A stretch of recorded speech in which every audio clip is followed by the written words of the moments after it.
I think this is interesting because a lot of the conventional success advice says, well, you have to get up at the crack of dawn, and successful people get up so this is not true.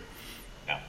There's, the great American Benjamin Franklin said, early to bed, early to rise, early bed, early to rise helps, makes you healthy, wealthy, and wise.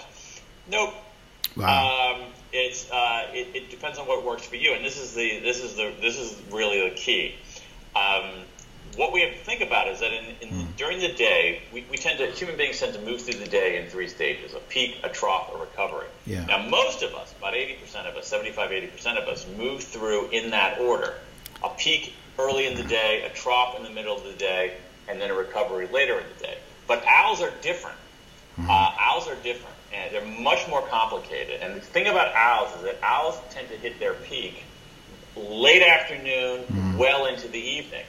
And that's one, and they're not as analytically sharp early in the day. And so a lot of offices require us just to be present and to be somewhat analytically sharp first thing in the morning. The early to bed thing doesn't work for owls. That's not who they are. And so what's really important is that what owls should do, it's really hard to be an owl in a corporate environment, but what they can do is they can talk to their boss, they can try to figure out ways to go in perhaps a little bit later, and they can try to look for ways to sequester doing their analytic work, their heads down focused work, much later in the day, perhaps when other people have gone home.